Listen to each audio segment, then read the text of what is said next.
Good morning, dear student. Today in class 5 history, in civics,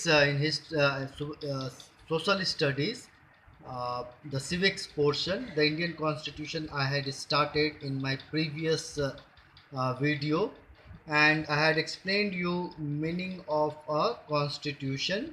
I hope all of you have read this and you have understood what is a constitution, what does it mean. Now we go to the second part of the Indian Constitution, that is need for a constitution. Why do a country need a constitution? Okay, so in a democratic country like India, so India is a democratic country. Okay, democracy. In India we have democracy. Democracy means rule of the people. Earlier, monarchical form of government was there, and the monarch was the head. So the king was there, and the rule of the king was there. The king ruled the state or the kingdom. But in a democracy, our representative, whom we elect, and the elected people, they form the government and they rule and govern the country. So India is a democratic country. In a democratic country like India, the importance of the constitution is more significant. So in a democracy, importance of the constitution, because the constitution guide the government how to rule, how to govern. So it is like a guidebook. Okay, you understand the importance of a guidebook, that when you don't know the answers of difficult questions, so guidebook can help you in finding those answers. So in the same way, in a democratic country, the government has to rule the country, and so the constitution guide the government in for a good governance, for providing good governance, for making rules, regulations and law of the country. Okay, so this is why it is so important in a democratic country, the constitution. So a constitution is needed for the following reason. Now we will see what are the reason why it is so important and why do we need a constitution. In a democratic government, the citizens participate in the functioning of the government directly or indirectly. That is, the people of this country, we the people of India, we participate. Okay, we participate in the functioning of the government either directly or indirectly. Directly when we become a part of the government, and indirectly when we choose our representative, and our representative rule the country. Like for example, in a class we elect a captain or a vice captain, and then the captain and the vice captain maintains the decorum of the class in the absence of the teacher. Okay, so we give our responsibility to the captain. So in the same way, we elect our representative and we give our responsibility to the elected person to rule the country. So indirectly, that is indirectly. Directly, when we directly become a part of the government, then we are a member of the government, then we participate directly. Did you understand directly and indirectly how we become a part of the government or participate in the functioning of the government directly or indirectly? It is the constitution in which the government's power and citizens' rights are clearly defined. So I said that constitution is like a guide, and in the guide, in the constitution, it is written clearly the power of the government, what are the powers of the government, what are the rights of the people. Okay, so the in this way we will see fundamental rights are the rights of the people, directive principles are there which guide the government.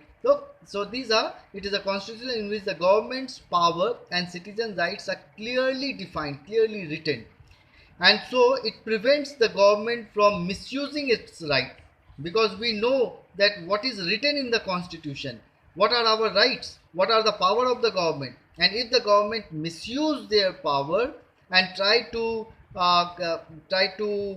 curtail our rights, then in that case we can question the government in the court, in the Supreme Court or in the High Court.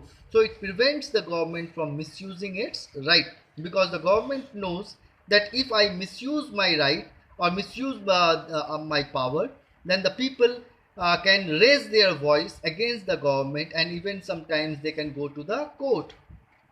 Thus, it safeguards the right of the citizen. So, the Constitution safeguards the rights of the citizen. It protects our right of the people. Did you understand this point? Then next is, the Constitution is a living document.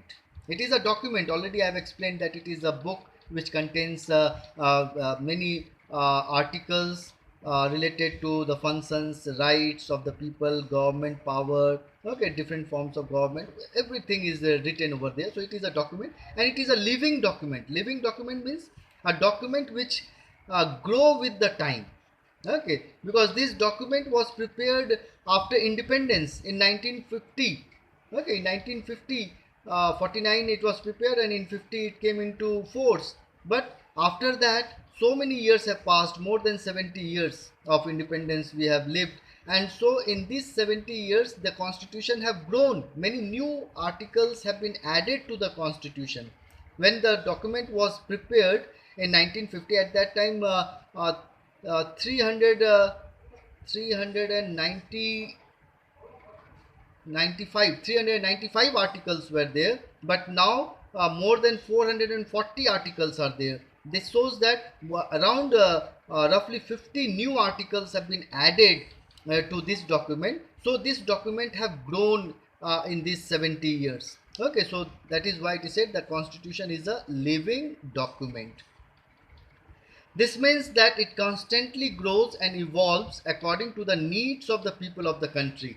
Okay, so it grows. Like for example, earlier right to education was not a fundamental right, but now right to education is a fundamental right. A new article have been added in the constitution. So this shows that the constitution grows, constantly grows and evolves according to the need of the people of the country. Then every constitution represents the ideals, values and vision of its founding father. Founding father means all these members. All these members, you can see they are sitting over here. Okay, Sardar Vallabhbhai Patel, Pandit Nehru, okay, Vinoba Bhave and many more. All these freedom fighters, okay, they are called the founding fathers. They were the people who made this constitution, who prepared this constitution, and so it represents the ideals. What were the ideals, values and vision of the founding father, that what type of constitution they wanted, what values they wanted to give in the constitution, and what was the vision, future vision of India is represented in the constitution. It mirrors the social, political and economic aspects and aspirations of the people. So in the constitution we can see the social, political and economic aspects and aspiration of the people, about society, about political administration, about the economic growth. Okay, and aspiration, what is our aspiration, what do we demand from the constitution, what do we want from the constitution. So aspiration of the people is also clearly mentioned in the constitution. Did you understand? Read this again, and then you will understand in a better way.